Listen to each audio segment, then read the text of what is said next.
Salam kasih Kristus menyertai kita. Kita ada di gerakan membaca Alkitab dalam 365 hari.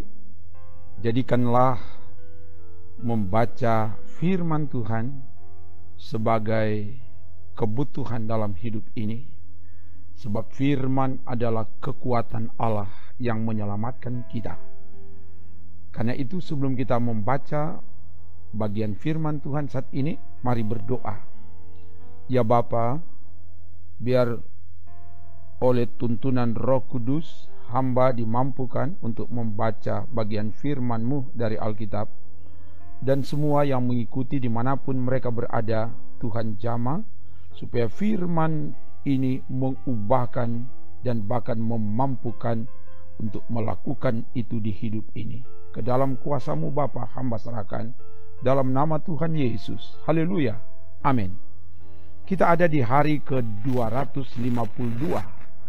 Dan di hari ke-252 ini kita akan membaca dari kitab Daniel pasal 4 sampai pasal 6. Begini dikatakan.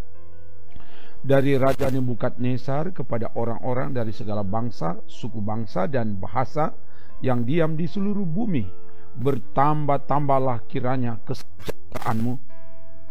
Aku berkenan memaklumkan tanda-tanda dan mujizat-mujizat yang telah dilakukan Allah yang maha tinggi kepadaku.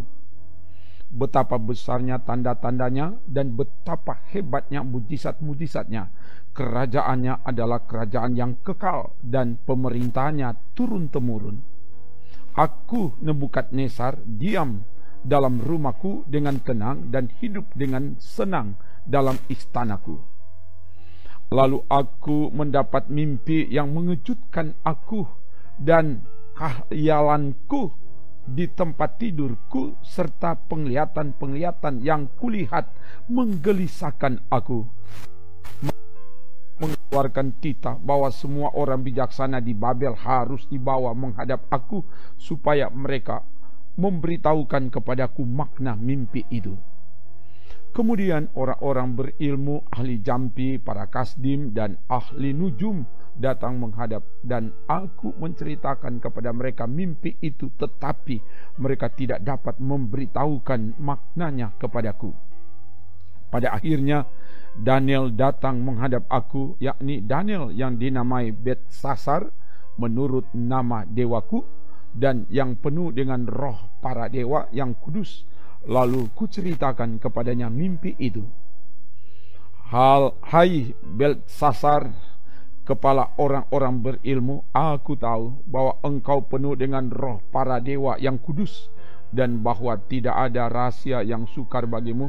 Sebab itu inilah riwayat penglihatan mimpi yang kudapat, maka ceritalah kepadaku maknanya. Adapun penglihatan yang kudapat di tempat tidurku itu demikian. Di tengah-tengah bumi ada sebatang pohon yang sangat tinggi. Pohon itu bertambah besar dan kuat, tingginya sampai ke langit dan dapat dilihat sampai ke ujung seluruh bumi. Daun-daunnya indah, buahnya berlimpah-limpah, padanya ada makanan bagi semua yang hidup. Di bawahnya binatang-binatang di padang mencari tempat bernaung, dan di dahan-dahannya bersarang burung-burung di udara, dan segala makhluk mendapat makanan daripada. Kemudian dalam penglihatan yang kudapat di tempat tidurku itu, tampak seorang penjaga, seorang kudus turun dari langit. Ia berseru dengan nyaring, demikian katanya, tebanglah pohon itu dan potonglah dahan-dahannya, gugurkanlah daun-daunnya dan hamburkanlah buah-buahnya. Biarlah binatang-binatang dari bawahnya dan burung-burung dari dahan-dahannya. Tetapi biarkanlah tunggulnya tinggal di dalam tanah, terikat dengan rantai dari besi dan tembaga, di rumput muda di padang. Biarlah ia dibasahi dengan embun dari langit, dan bersama-sama dengan binatang-binatang mendapat bagiannya dari rumput di bumi. biarlah hati manusianya berubah dan diberikan kepadanya hati binatang. Demikianlah berlaku atasnya sampai 7 masa berlalu. Titah ini adalah menurut putusan para penjaga, dan hal ini menurut perkataan orang-orang kudus, supaya orang-orang yang hidup tahu bahwa Yang Maha Tinggi berkuasa atas kerajaan manusia dan memberikannya kepada siapa yang dikehendakinya. Bahkan orang yang paling kecil sekalipun dapat diangkatnya untuk kedudukan itu. Itulah mimpi yang telah kudapat, aku Raja Nebukadnezar. Sekarang engkau Beltsasar, katakanlah kepadaku maknanya, sebab semua orang bijaksana dari kerajaan tidak dapat memberitahukan maknanya kepadaku, tetapi engkaulah yang sanggup, karena engkau penuh dengan roh para dewa yang kudus. Lalu berdirilah Daniel yang namanya Beltsasar, tercengang beberapa saat, pikiran-pikirannya menggelisahkan dia. Berkatalah raja, Beltsasar, janganlah mimpi dan maknanya itu menggelisahkan engkau. Beltsasar menjawab, Tuanku, biarlah mimpi itu tertimpa atas musuh Tuanku dan maknanya atas seteru Tuanku. Pohon yang Tuanku lihat itu, yang bertambah besar dan kuat, yang tingginya sampai ke langit dan yang terlihat sampai ke seluruh bumi, yang daun-daunnya indah dan buahnya berlimpah-limpah, dan padanya ada makanan bagi semua yang hidup, yang di bawahnya ada binatang-binatang di padang, dan di dahan-dahannya bersarang burung-burung di udara. Tuankulah itu, ya Raja, Tuanku yang telah tambah dan kuat, yang kebesarannya bertambah sampai ke langit, dan yang kekuasaannya sampai ke ujung bumi. Yang Tuanku Raja lihat, yakni seorang penjaga, seorang kudus yang turun dari langit sambil berkata, tebanglah pohon ini dan binasakanlah dia, tetapi biarkanlah tunggulnya ada di dalam tanah, terikat dengan rantai dari besi dan tembaga, di rumput muda di padang, dan biarlah ia dengan embun dari langit, dan mendapat bagiannya bersama-sama dengan binatang-binatang di padang, hingga sudah berlaku yang demikian atasnya sampai 7 masa berlalu. Inilah maknanya, ya Raja, dan inilah putusan Yang Maha Tinggi mengenai Tuanku Raja.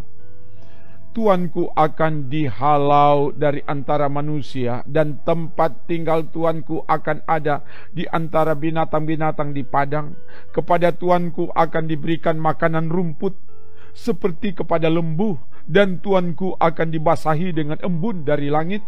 Dan demikianlah akan berlaku atas Tuanku sampai 7 masa berlalu, hingga Tuanku mengakui bahwa Yang Maha Tinggi berkuasa atas kerajaan manusia dan memberikannya kepada siapa yang dikehendakinya. Yang takkan membiarkan tunggul pohon itu berarti kerajaan Tuhan kembali Tuanku pegang segera sesudah Tuhan bahwa sorgalah yang mempunyai kekuasaan. Jadi, ya Raja, biarlah nasihatku berkenan pada hati Tuanku. Lepaskanlah diri Tuanku daripada dosa dengan melakukan keadilan, dan daripada kesalahan dengan menunjukkan belas kasihan terhadap orang yang tertindas. Dengan demikian, kebahagiaan Tuanku akan dilanjutkan. Semuanya itu terjadi atas Raja Nebukadnezar. Sebab setelah lewat 12 bulan, ketika ia sedang berjalan-jalan di atas istana raja di Babel, berkatalah raja, bukankah itu Babel yang besar itu, yang dengan kekuatan kuasaku dan untuk kemuliaan kebesaranku telah kubangun menjadi kota kerajaan? Raja belum habis bicara ketika suatu suara terdengar dari langit, kepadamu dinyatakan, ya Raja Nebukadnezar, bahwa kerajaan telah beralih daripadamu. Engkau akan dihalau dari antara manusia, dan tempat tinggalmu akan ada di antara binatang-binatang di padang. Kepadamu akan diberikan makanan rumput seperti kepada lembu, Dan demikianlah akan berlaku atasmu sampai 7 masa berlalu, hingga engkau mengakui bahwa Yang Maha Tinggi berkuasa atas kerajaan manusia dan memberikannya kepada siapa yang dikehendakinya. Laksanalah perkataan itu atas Nebukadnezar, dan ia dihalau dari antara manusia dan makan rumput seperti lembu, dan tubuhnya basah oleh embun dari langit, sampai rambutnya menjadi panjang seperti bulu burung Raja Wali, dan kukunya seperti kuku burung. Tetapi setelah lewat waktu yang ditentukan, aku Nebukadnezar menengada ke langit, dan akal budiku kembali lagi kepadaku. Lalu aku memuji Yang Maha Tinggi, yang membesarkan dan memuliakan yang hidup kekal itu, karena kekuasaannya ialah kekuasaan yang kekal, dan kerajaannya turun-temurun. Semua penduduk bumi dianggap remeh. Ia berbuat menurut kehendaknya terhadap bala tentara langit dan penduduk bumi, dan tidak ada seorang pun yang dapat menolak tangannya dengan berkata kepadanya, apa yang kau buat? Pada waktu akal budiku kembali kepadaku, kembalilah juga kepadaku kebesaran dan kemuliaanku untuk kemakmuran kerajaanku. Para menteriku dan para pembesarku menjemput aku lagi, dan dikembalikan kepada kerajaanku. Bahkan kemuliaan yang lebih besar dari dahulu diberikan kepadaku.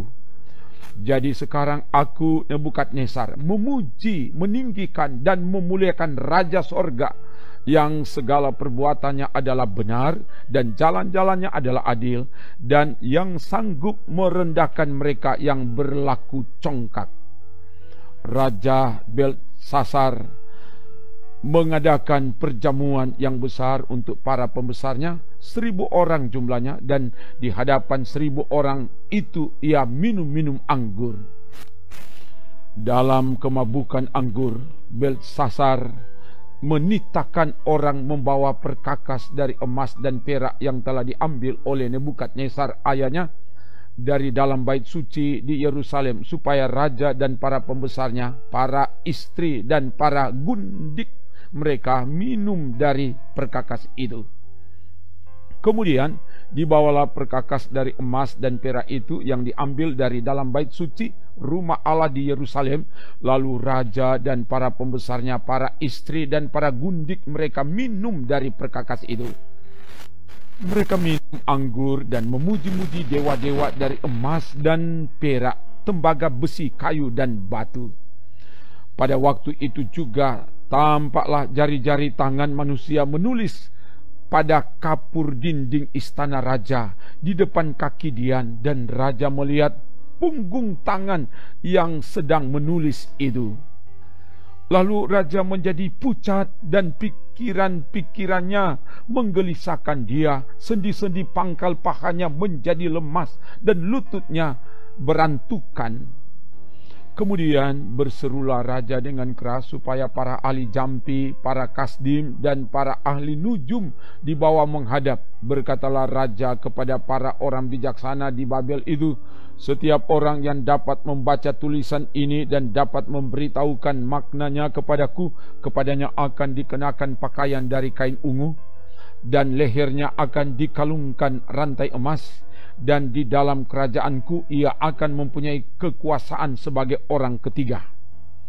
Tetapi semua orang bijaksana dari raja yang telah datang menghadap tidak sanggup membaca tulisan itu dan tidak sanggup memberitahukan maknanya kepada raja.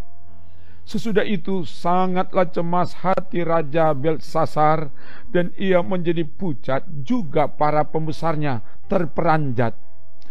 Karena perkataan raja dan para pembesarnya itu, masuklah permaisuri ke dalam ruang perjamuan. Berkatalah ia, ya raja, kekallah hidup tuanku.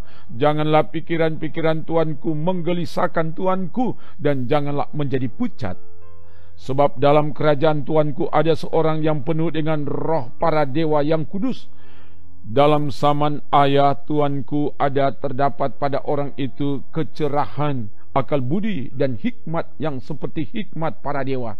Ia telah diangkat oleh Raja Nebukadnezar, ayah Tuanku, menjadi kepala orang-orang berilmu, para ahli jampi, para kasdim, dan para ahli nujum.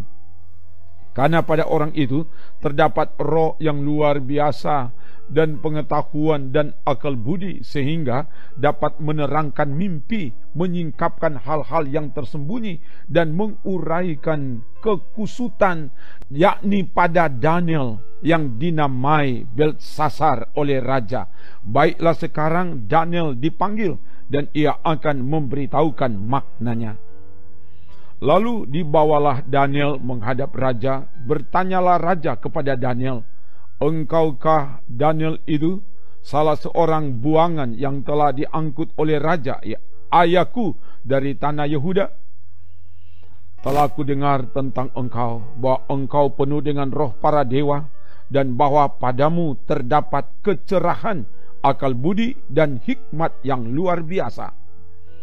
Kepadaku telah dibawa orang-orang bijaksana, para ahli jampi, supaya mereka membaca tulisan ini dan memberitahukan maknanya kepadaku, tetapi mereka tidak sanggup mengatakan makna perkataan itu.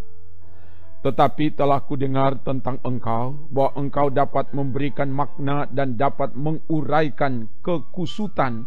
Oleh sebab itu, jika engkau dapat membaca tulisan itu dan dapat memberitahukan maknanya kepadaku, maka kepadamu akan dikenakan pakaian dari kain ungu, dan pada lehermu akan dikalungkan rantai emas, dan dalam kerajaan ini engkau akan mempunyai kekuasaan sebagai orang ketiga. Kemudian Daniel menjawab raja, tahanlah hadiah tuanku, berikanlah pemberian tuanku kepada orang lain. Namun demikian, aku akan membaca tulisan itu bagi raja dan memberitahukan maknanya kepada tuanku. Ya tuanku raja, Allah yang maha tinggi telah memberikan kekuasaan sebagai raja, kebesaran, kemuliaan, dan keluhuran kepada Nebukadnezar ayah tuanku. Dan oleh karena kebesaran yang telah diberikannya kepadanya itu, maka takut dan gentarlah terhadap dia orang-orang dari segala bangsa, suku bangsa, dan bahasa. Dibunuhnya siapa yang dikehendakinya, dan dibiarkannya hidup siapa yang dikehendakinya. Ditinggikannya siapa yang dikehendakinya, dan direndahkannya siapa yang dikehendakinya. Tetapi ketika ia menjadi tinggi hati dan keras kepala, sehingga berlaku terlalu angkuh, maka ia dijatuhkan dari takhta kerajaannya, dan kemuliaannya diambil daripadanya. Ia dihalau dari antara manusia, dan hatinya menjadi sama seperti hati binatang, dan tempat tinggalnya ada di antara keledai hutan. Kepadanya diberikan makanan rumput seperti kepada lembu, dan tubuhnya basah oleh embun dari langit, sampai ia mengakui bahwa Allah yang maha tinggi berkuasa atas kerajaan manusia, dan mengangkat siapa yang dikehendakinya untuk kedudukan itu. Tetapi tuanku Beltsasar, anaknya, tidak merendahkan diri, walaupun tuanku mengetahui semuanya ini. Tuanku meninggikan diri terhadap yang berkuasa di sorga. Perkakas dari baitnya dibawa orang kepada tuanku, lalu tuanku serta para pembesar tuanku, para istri dan para gundik tuanku telah minum anggur dari perkakas itu. Tuanku telah memuji-muji dewa-dewa dari perak dan emas, dari tembaga, besi, kayu dan batu, yang tidak dapat melihat atau mendengar atau mengetahui, dan tidak tuanku muliakan Allah yang menggenggam nafas tuanku dan menentukan segala jalan tuanku. Sebab itu ia menyuruh punggung tangan itu, dan dituliskanlah tulisan ini. Maka inilah tulisan yang tertulis itu, Mene Mene Tekel Ufarsin. Dan inilah makna perkataan itu. Mene, masa pemerintahan tuanku dihitung oleh Allah dan telah diakhiri. Tekel, tuanku ditimbang dengan neraca dan didapati Peres, kerajaan tuanku dipecah dan diberikan kepada orang Media dan Persia. Lalu atas titah Belsasar dikenakanlah kepada Daniel pakaian dari kain ungu, dan pada lehernya dikalungkan rantai emas, dan dimaklumkanlah tentang dia bahwa di dalam kerajaan ia akan mempunyai kekuasaan sebagai orang ketiga. Pada malam itu juga terbunuhlah Belsasar, raja orang Kasdim itu. Darius orang Media menerima pemerintahan ketika ia berumur 62 tahun. Lalu berkenanlah Darius mengangkat 120 wakil-wakil raja atas kerajaannya. Mereka akan ditempatkan di seluruh kerajaan. Membawahi mereka diangkat pula 3 pejabat tinggi, dan Daniel adalah salah satu dari ketiga orang itu. Kepada merekalah para wakil-wakil raja harus memberi pertanggungan jawab supaya raja jangan dirugikan. Maka Daniel ini melebihi para pejabat tinggi dan para wakil raja itu, karena ia mempunyai roh yang luar biasa, dan raja bermaksud untuk menempatkannya atas seluruh kerajaannya. Kemudian para pejabat tinggi dan wakil raja itu mencari alasan dakwaan terhadap Daniel dalam hal pemerintahan, tetapi mereka tidak mendapat alasan apapun atau sesuatu kesalahan, sebab ia setia dan tidak ada didapati sesuatu kelalaian atau sesuatu kesalahan padanya. Maka berkatalah orang-orang itu, kita tidak akan mendapat sesuatu alasan dakwaan terhadap Daniel ini, kecuali dalam hal ibadahnya kepada Allahnya. Kemudian bergegas-gegaslah para pejabat tinggi dan wakil raja itu menghadap raja serta berkata kepadanya, "Ya Raja Darius, kekallah hidup tuanku." Semua pejabat tinggi kerajaan ini, semua penguasa dan wakil raja, para menteri dan bupati telah mufakat supaya dikeluarkan kiranya suatu penetapan raja dan ditetapkan suatu larangan agar barang siapa yang dalam 30 hari menyampaikan permohonan kepada salah satu dewa atau manusia kecuali kepada tuanku ya raja, maka ia akan dilemparkan ke dalam gua singa.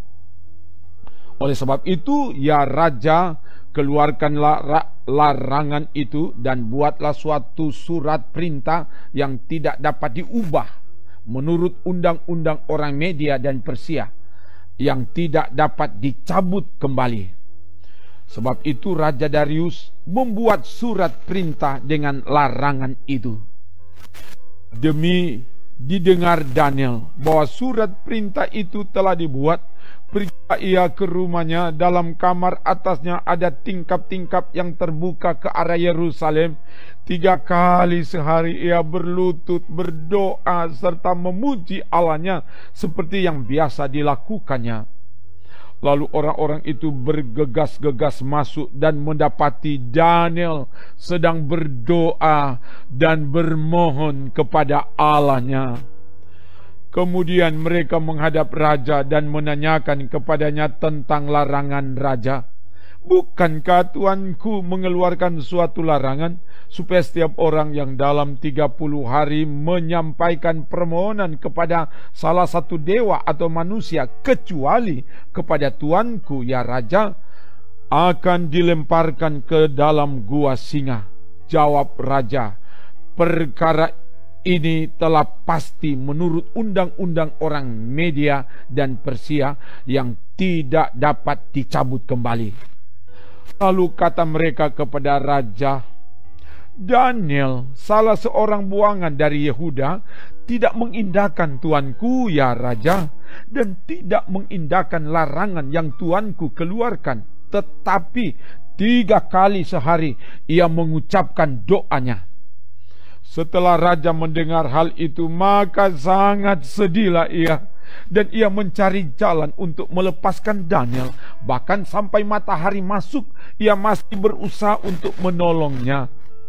Lalu bergegas-gegaslah orang-orang itu menghadap raja serta berkata kepadanya, "Ketahuilah ya raja, bahwa menurut undang-undang orang Media dan Persia, tidak ada larangan atau penetapan yang dikeluarkan raja yang dapat diubah." Sesudah itu raja memberi perintah, lalu diambillah Daniel dan dilemparkan ke dalam gua singa. Berbicaralah raja kepada Daniel, "Allahmu yang kau sembah dengan tekun, dialah kiranya yang melepaskan engkau." Maka dibawalah sebuah batu dan diletakkan pada mulut gua itu. Lalu raja mencap itu dengan cincin meterainya, cincin meterai para pembesarnya. Dalam hal Daniel tidak dibuat perubahan apa-apa. Lalu pergilah raja ke istananya dan berpuasalah ia semalam-malaman itu. Ia tidak menyuruh datang penghibur-penghibur dan ia tidak dapat tidur. Pagi-pagi sekali ketika fajar menyingsing, bangunlah raja dan pergi dengan buru-buru ke gua singa. Dan ketika ia sampai dekat gua itu, berserulah ia kepada Daniel dengan suara yang sayu. Berkatalah ia kepada Daniel, "Daniel, hamba Allah yang hidup, Allahmu yang kau sembah dengan tekun, telah sanggupkah ia melepaskan engkau dari singa itu?" Lalu kata Daniel kepada raja, "Ya raja, kekallah hidupmu. Allahku telah mengutus malaikatnya untuk mengatupkan mulut singa-singa itu, sehingga mereka tidak mengapa-apakan aku. Karena ternyata aku tak bersalah di hadapannya, tetapi juga terhadap tuanku ya raja, aku tidak melakukan kejahatan." Lalu sangat bersukacitalah, dan ia memberi perintah supaya Daniel ditarik dari dalam gua itu. Maka ditariklah Daniel dari dalam gua itu, dan tidak terdapat luka apa-apa padanya, karena ia percaya kepada Allahnya. Raja memberi perintah, lalu diambillah orang-orang yang telah menuduh Daniel, dan mereka dilemparkan ke dalam gua singa, baik mereka maupun anak-anak dan istri-istri mereka. Belum lagi mereka sampai ke dasar gua itu, singa-singa itu telah menerkam mereka, bahkan meremukkan tulang-tulang mereka. Kemudian Raja Darius mengirim surat kepada orang-orang dari segala bangsa, suku bangsa dan bahasa yang mendiami seluruh bumi. Bunyinya, "Bertambah-tambahlah kiranya kesejahteraanmu. Bersama ini kuberikan perintah bahwa di seluruh kerajaan yang kukuasai, orang harus takut dan gentar kepada Allahnya Daniel. Sebab dialah Allah yang hidup, yang kekal untuk selama-lamanya. Pemerintahannya tidak akan binasa dan kekuasaannya tidak akan berakhir. Dia melepaskan dan menolong dan mengadakan tanda dan mujizat di langit dan di bumi. Dia yang telah melepaskan Daniel dari cengkaman singa-singa. Dan Daniel kan tinggi pada zaman pemerintahan Darius dan pada zaman pemerintahan Kores orang Persia itu." Demikian bacaan firman Tuhan dari Alkitab. Mari berdoa. Terima kasih Bapa, firman-Mu telah dibacakan dari Alkitab. Biar firman-Mu ini menguatkan dan menghibur, bahkan memampukan kami untuk semakin taat kepada Allah. Biar firman ini akan diberlakukan dalam hidup ini. Diberkati semua yang mengikuti bacaan firman Tuhan dari Alkitab ini, dimanapun mereka berada. Biar firman ini menjadi berkat bagi banyak orang. Terpuji nama-Mu Bapa, dalam nama Tuhan Yesus. Haleluya, amin. Demikian firman Tuhan dari Alkitab. Tuhan sertai, tolong dan memberkati sudah kini dan amin. Trims.